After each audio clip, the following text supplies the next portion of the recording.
Corinthiens. Nous allons lire Corinthiens 1, chapitre 3. Épître aux Corinthiens,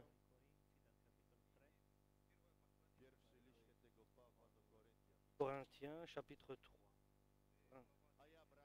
En réalité, frères, je n'ai pas pu vous parler comme à des gens qui ont l'Esprit de Dieu. J'ai dû vous parler comme à des gens de ce monde, comme à des enfants dans la foi chrétienne.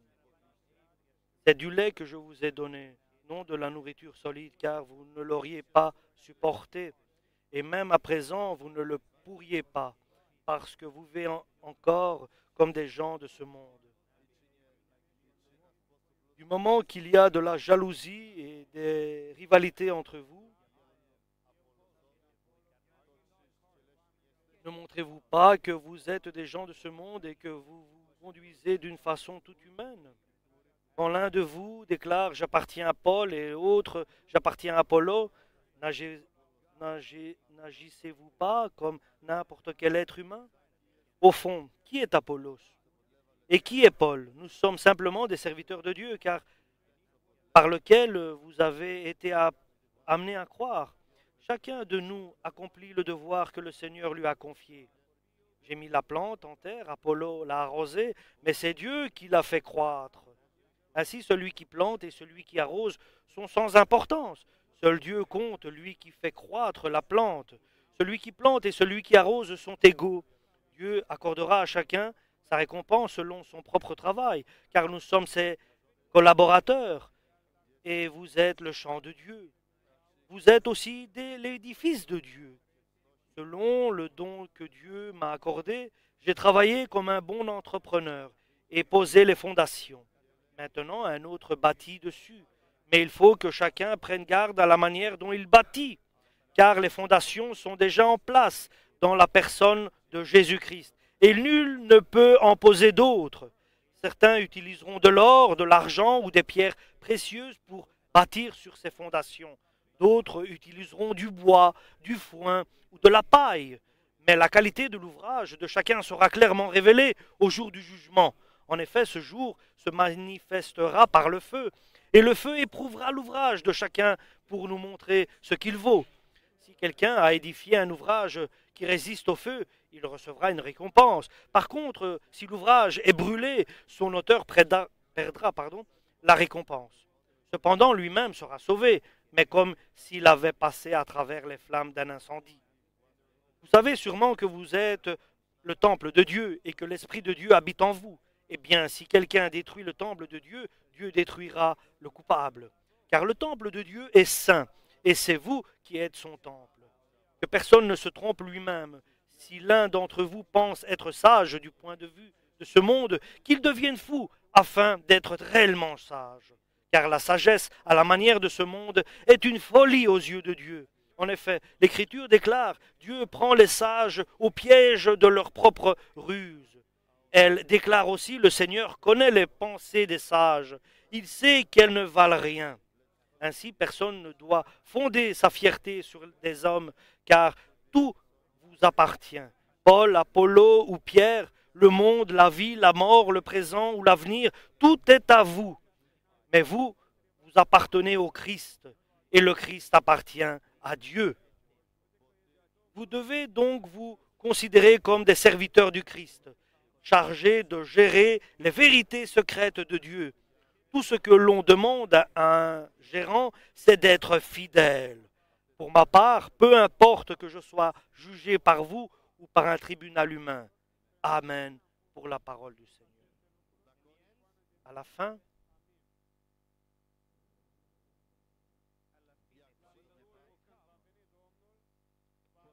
lorsque le Seigneur viendra, il mettra à jour ce qui était caché. Il va révéler les désirs et les volontés des cœurs de chacun.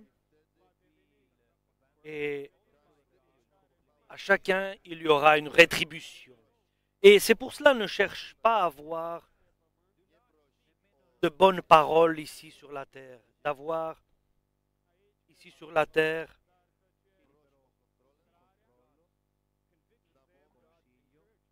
une parole de bravoure.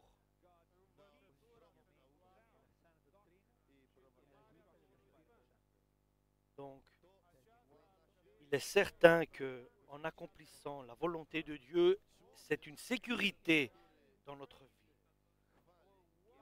L'homme qui veut être glorifié dans ce monde, et cet homme-là est en danger.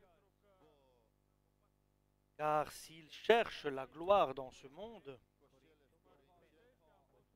il y a un danger d'arriver à être en dehors de la grâce de Dieu, à cause de la prétention qui pourrait arriver.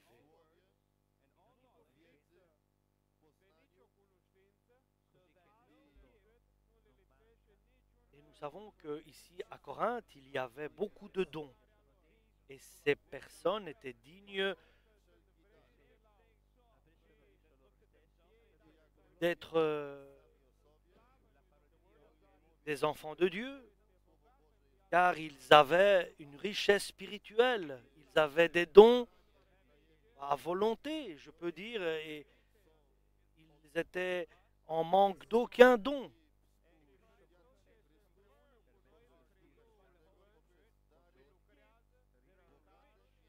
Et ils avaient là, à Corinthe, une vie spirituelle élevée. Et ils pensaient qu'ils vont bien, car ils ont tous les dons dont ici il est décrit dans le chapitre des Corinthiens.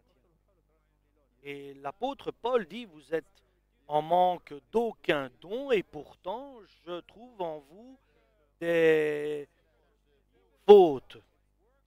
Et pourtant Dieu agit dans votre vie, car il y a des œuvres que Dieu collabore avec vous et fait avec vous par sa parole. Il intervient par ses dons, par le Saint-Esprit, mais vous êtes encore charnel. C'est terrible, chers frères et sœurs. Et pourtant, c'est vrai, c'est réel. C'est réel, ça peut arriver. Et même ceux qui sont charnels, qui ne s'occupent pas du spirituel, ils n'ont pas la présence de Dieu. Et il est certain qu'ils n'entreront pas dans le royaume de Dieu s'ils ne se repentent pas, s'ils ne changent pas de vie, s'ils ne se transforment pas. Et s'ils se changent pas complètement, et de comportement et de chemin, ils doivent changer de chemin et de comportement pour être acceptés de Dieu. Et cela peut intervenir dans toute une église. Et qu'ils peuvent bénéficier de la gloire de Dieu et les interventions du Saint-Esprit. Et que Dieu ne soit pas content de leur position et de leur comportement. Et il veut ainsi leur amener à la repentance. Il est important de discerner la vérité dans notre vie personnelle et dans la vie familiale et dans notre vie de l'Église. De ne pas marcher avec des fantaisies et de nous retrouver ce jour-là avec une grande surprise en étant restés sur la terre. Oui, ne soyons pas ce jour-là étonnés de ce qui va arriver. C'est pour cela que nous devons nous pencher sur la parole de Dieu, sur la loi parfaite de Dieu, et que notre cœur ne nous enseigne pas ce que nous voyons, et que chacun de nous ne nous enseignons pas l'un à l'autre selon notre avis ou pensée, et que chacun de nous soit des enseignants de Dieu. Que nous soyons édifiés par Dieu. Et c'est la parole qui va nous enseigner, va nous initier cette parole de Dieu. Et ne soyons jamais satisfaits de ce que nous faisons. Comment nous allons nous penser pour notre famille, pour l'Église? Tout dépend de la parole de Dieu et de la voix du Saint-Esprit. Et que la parole de Dieu soit notre référence. C'est la parole qui est la vérité. C'est celle qui est la volonté de Dieu. Et tout cela pour notre avenir. Et comment nous allons nous tenir et de regarder les symptômes de notre vie. L'apôtre Paul dit, vous avez tous les dons, mais vous êtes pourtant charnel encore, vous avancez selon la chair. Vous avez de la haine dans votre cœur, de la méchanceté, des vengeances et des querelles. Vous avez en vous des rancunes et vous êtes en conflit parmi vous, entre vous, et vous insistez chacun pour faire passer son avis, son opinion. Est-ce que lorsque vous faites cela, vous n'êtes pas charnel peut-être? Certains disent que moi j'appartiens à Apollo, moi j'appartiens à Pierre, moi je suis disciple d'Apollo. Est-ce que en faisant ces actes-là, vous n'êtes pas charnel? Est-ce que vous n'êtes pas encore des bébés, des enfants spirituels? Et c'est pour cela que vous avez besoin encore du lait spirituel. Certains ont des reproches, des critiques à faire. Certains critiquent et nous pouvons voir dans notre famille personnelle, chacun, voir si le père se dispute avec les enfants, si la fille se dispute avec la mère, ces conflits, et si ces conflits sont persistants. Oui, mais pourtant, nous avons reçu la renaissance, nous avons été baptisés du Saint-Esprit, nous avons prophétisé et nous avons prié à Dieu, et pourtant, nous avons ces conflits. Nous avons ces comportements qui dérangent, qui ne sont pas suivant la volonté de Dieu. Et nous devons être très attentifs et vigilants dans notre vie familiale, spirituelle, dans notre vie ecclésiastique. Est-ce que je suis fidèle comme il faut? Nous devons nous poser la question. Nous devons nous examiner. Est-ce que je suis humble de cœur? Alléluia! Est-ce que je suis comme le Seigneur désire? Et ce qui se passe en moi, personne ne le sait, sauf moi-même. Et chacun pour soi, bien sûr. Et pour toi, personne ne sait ce que tu as dans ton cœur. Seulement toi-même et Dieu. Et suivant nos symptômes que nous révélons, nous pouvons voir quelle maladie nous avons. Aujourd'hui, je connais moi-même mes symptômes.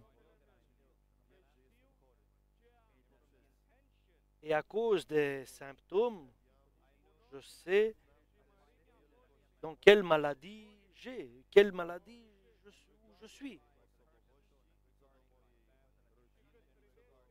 Et là, nous pouvons voir où nous en sommes dans cette vie actuelle par rapport à celle de Dieu. Et Dieu ne nous laisse pas dans l'indifférence. Il nous dit qu'il nous donne toutes les réponses. Et nous connaissons les réponses. Et un jour, tout ce qui est caché en nous va être révélé devant le trône de Dieu. Donc, à partir d'aujourd'hui, de cet instant, nous savons très bien, et selon que nous entendons la parole de Dieu, que Dieu agit dans notre cœur pour nous révéler encore plus ce que nous sommes vraiment. Et il le fait pour que nous puissions examiner et constater qui nous sommes vraiment et qu'est-ce que nous avons en nous. Et nous vivons par la grâce de Dieu pour revenir sur le droit chemin, pour rejeter le mal et faire le bien. Et ainsi, nous allons construire, rebâtir ce qui a été détruit. Car Dieu nous aime avec un amour éternel. Son amour est éternel. Il veut nous préparer pour révéler par nous la richesse de son amour. Car il agit pour retirer de notre vie les déceptions et les fatigues et les désespoirs et nous donner de l'encouragement, de l'espérance et du courage, oui. Et nous devons changer, nous transformer notre comportement. Et cela dépend de notre décision aujourd'hui. Demande que nous changions, que nous prenions une décision de vie. Alléluia. Oui.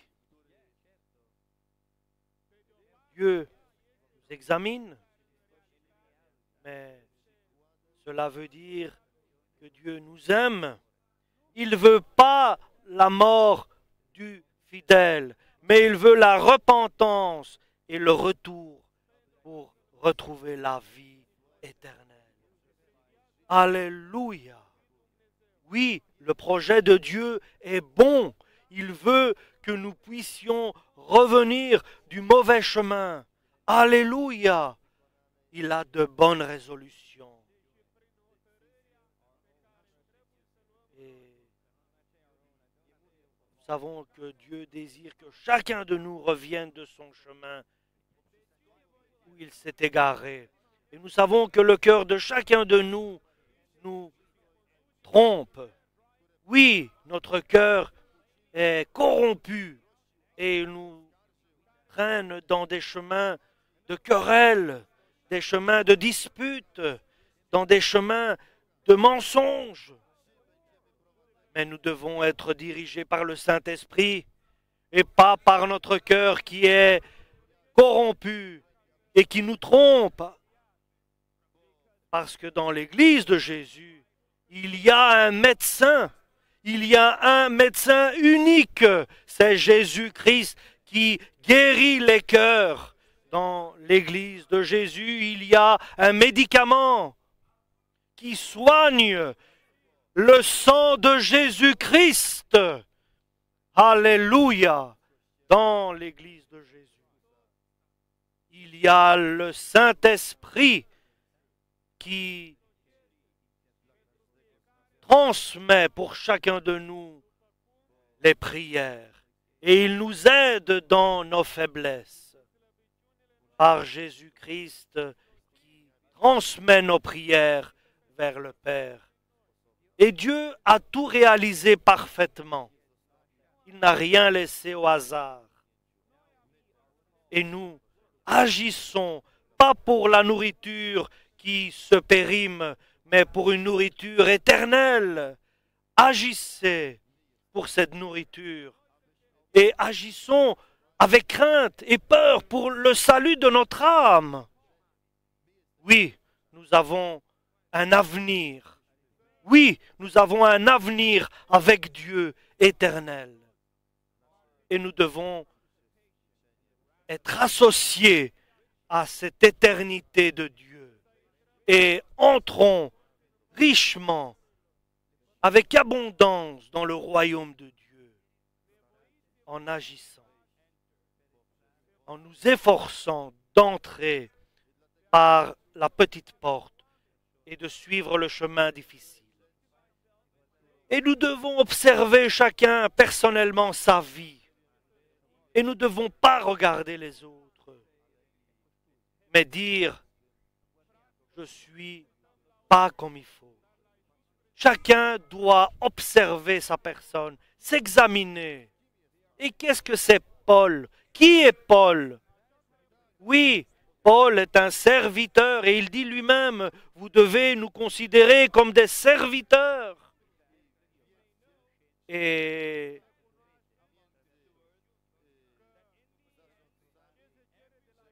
nous devons à la fin nous retrouver tous fidèles et ayant la foi.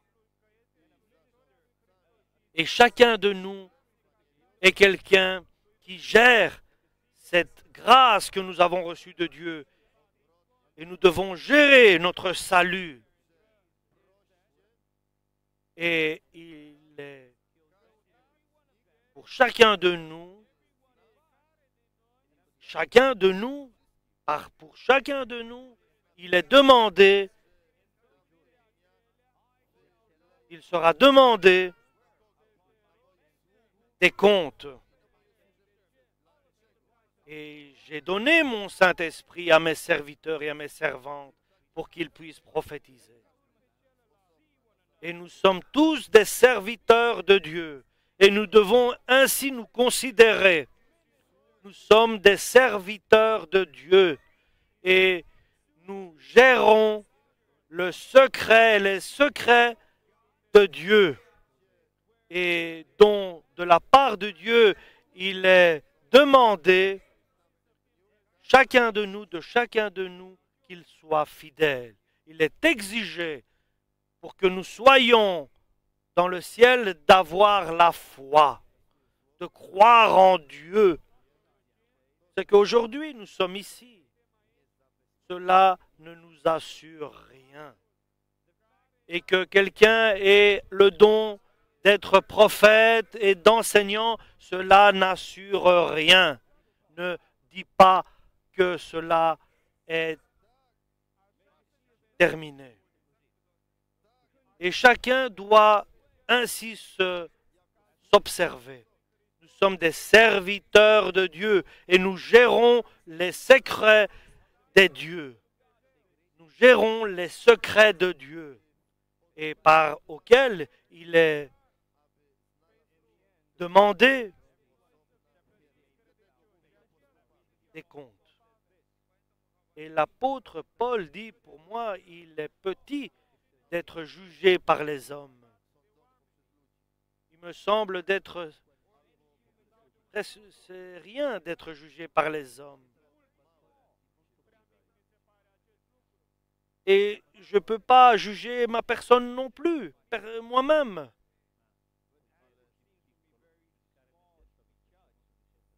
Et je ne peux pas juger l'autre, examiner l'autre, si tu es un bon frère. Mais tu ne peux pas le dire car tu ne sais pas ce qu'il a dans son cœur. Tu ne peux pas examiner l'autre car tu ne peux pas voir les secrets de son cœur. C'est pour cela. Ne jugez pas. Ne jugez totalement pas. Ne jugez absolument pas. Ne tombez pas dans ce piège. Ne jugez pas. Ne vous jugez pas les uns les autres. N'essayez pas de discerner le cœur de l'un ou de l'autre.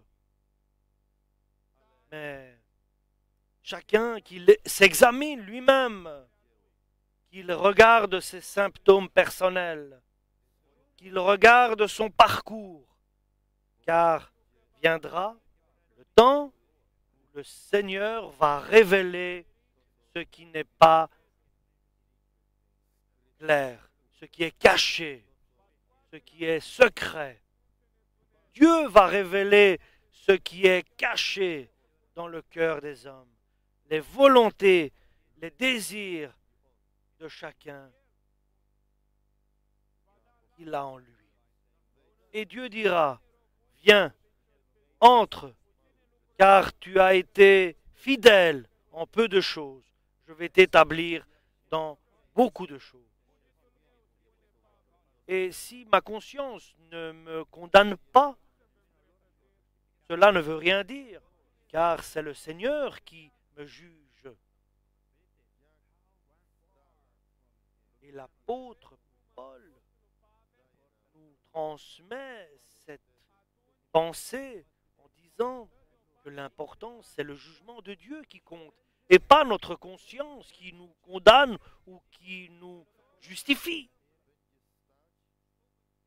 La seule chose qui est importante, c'est d'être fidèle le jour où le Seigneur viendra. Tu dois te retrouver fidèle pour entendre la voix qui va te dire « Viens, entre dans la joie de ton Seigneur. Ne perds pas la foi et crainte et peur de perdre ta foi. » Oui, cela est vrai. Crains de ne pas perdre ta foi, parce que ça c'est important. Et la foi en Dieu, et tu seras sauvé. C'est pour cela.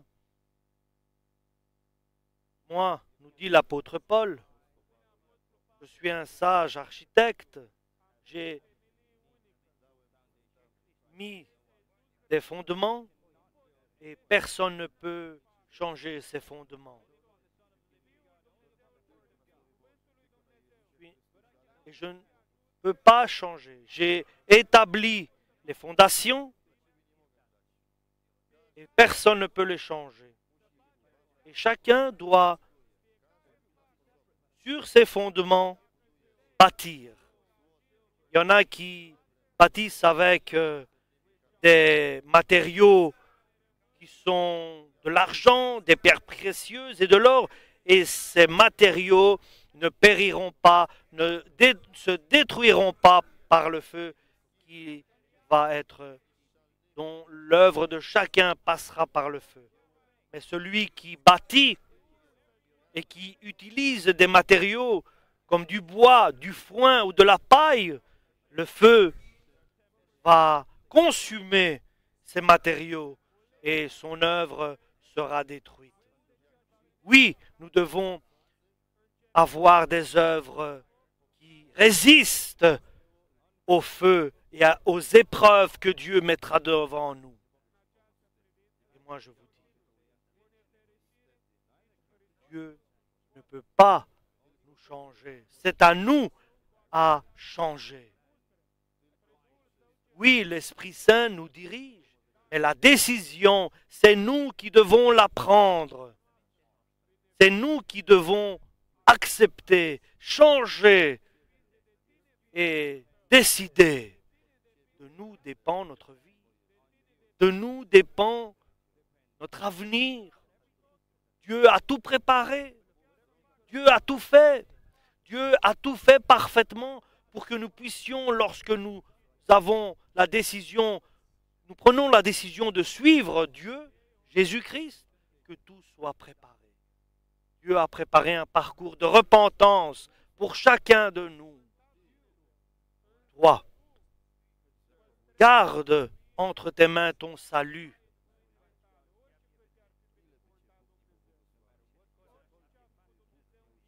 Autant que Dieu a œuvré pour te faire venir à la repentance, à la foi. Toi, tu connais la situation de ton cœur. Et tu sais avec quoi tu bâtis ta vie. Avec de l'or, avec des pierres précieuses. Tu bâtis comment ta vie? Tu bâtis ta vie avec de l'argent. Tu mets ta confiance en quelque chose qui est provisoire. Toi, tu sais quelles sont tes volontés et quels sont tes projets.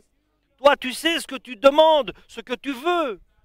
Tu demandes le royaume de Dieu et sa justice.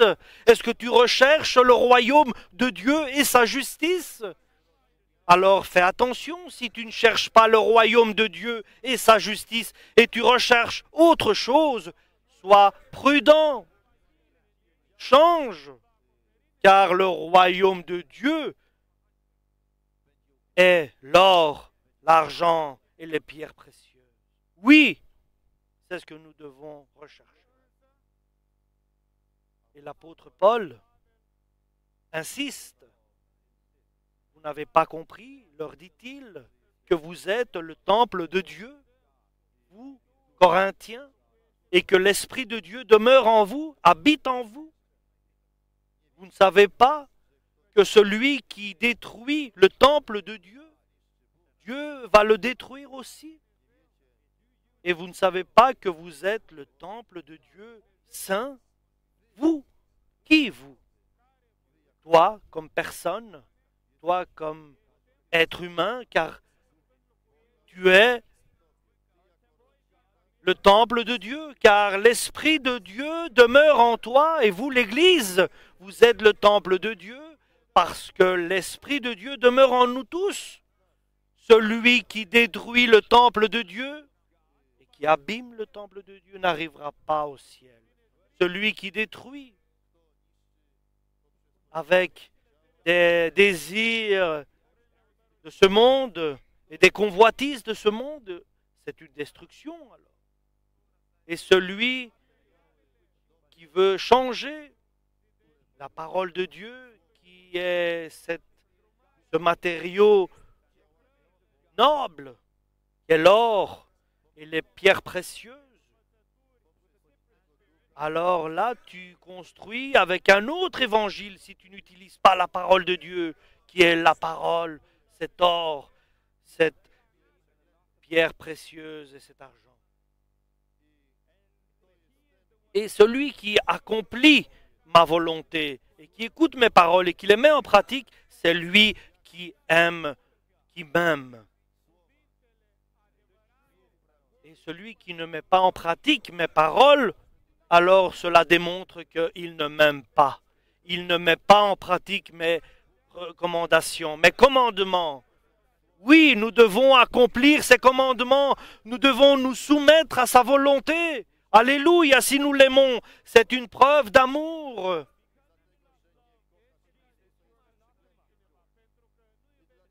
Et nous devons aimer notre Dieu par notre comportement, à accomplir la volonté de Dieu, à accomplir ses commandements.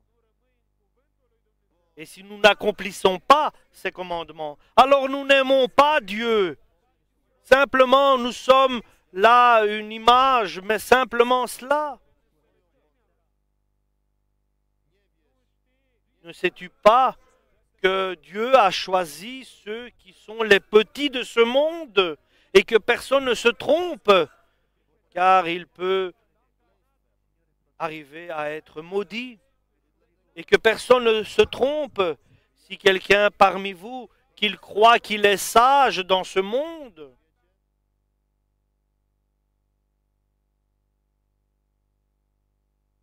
Pour qu'il soit vraiment sage, alors qu'il devienne fou pour ce monde. Oui, ne dis pas je sais. Dis je ne sais pas, Seigneur. Dis pas je peux. J'essaye, Seigneur. Aide-moi. Ne dis pas je crois. Dis aide-moi dans mon incrédulité. Oui, je suis petit et sans toi je ne sais rien faire. Oui, ça c'est là le comportement du chrétien.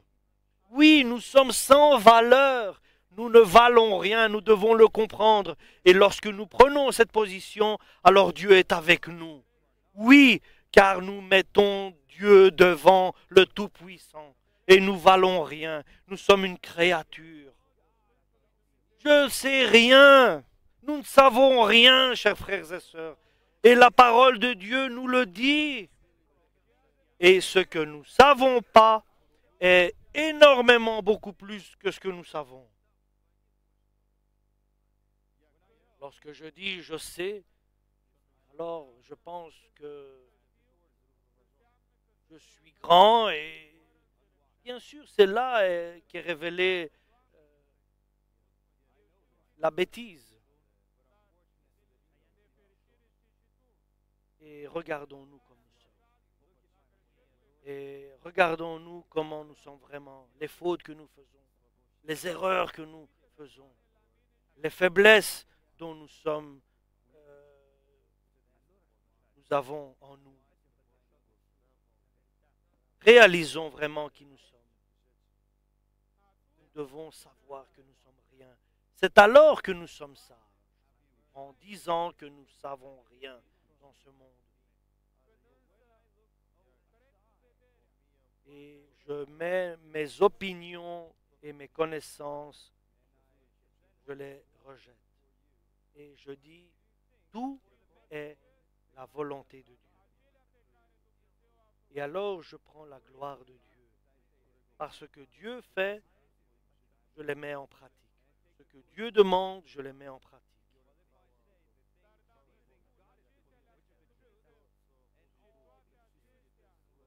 Et nous savons que nous avons beaucoup d'erreurs. Nous sommes responsables de beaucoup de fautes, nous dit l'apôtre Jacques.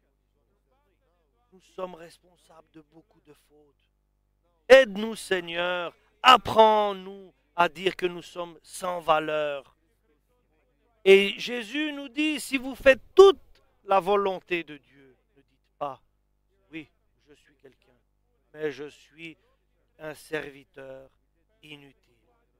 Même si nous réalisons toute la volonté de Dieu, nous devons toujours rester humbles. C'est ce que Dieu veut nous faire comprendre. Même si nous réalisons toute la volonté de Dieu, nous devons nous considérer comme sans importance. Et c'est parce que Dieu connaît le danger si nous devenons quelqu'un et nous pensons être quelqu'un. Et nous devons faire attention à la prétention et d'avoir toujours un esprit d'humilité. Et nous devons toujours rester des enseignants, des étudiants, pardon. Nous devons être des étudiants qui nous sommes des élèves. Oui, nous devons toujours être des élèves, des étudiants, oui, qui écoutent la parole de Dieu. Et ainsi, nous pouvons comprendre ce que dit l'apôtre Paul. Ainsi donc, que chacun nous considère ainsi, ce que nous sommes vraiment. Et c'est ainsi que nous devons considérer notre personne, ce que nous sommes vraiment. Et nous devons ainsi considérer les autres, ce qui est vraiment. Des hommes faibles, sans importance, avec beaucoup de fautes, avec beaucoup de faiblesses. Et souvent, avec des péchés même, des hommes que nous valons pas, des êtres humains sans valeur. Et alors nous pouvons dire, oui, je suis sage, et c'est par la grâce de Dieu que je suis sauvé. Alléluia! Reconnaissons notre faiblesse. C'est par la grâce de Dieu que nous sommes ici aujourd'hui. Si aujourd'hui notre cœur nous trompe et dit, mais nous savons tout ça, oh là là là là, nous devons comprendre que nous valons rien, nous sommes sans importance. Ne donnons pas de pouvoir à notre personne. Alléluia! Restons humbles, comme Jésus, qui était humble de cœur et doux. Alléluia! Simples soyons pour être élevés. Alléluia! Considérons-nous sans valeur. Et ainsi Dieu pourra nous élever. Amen. Amen.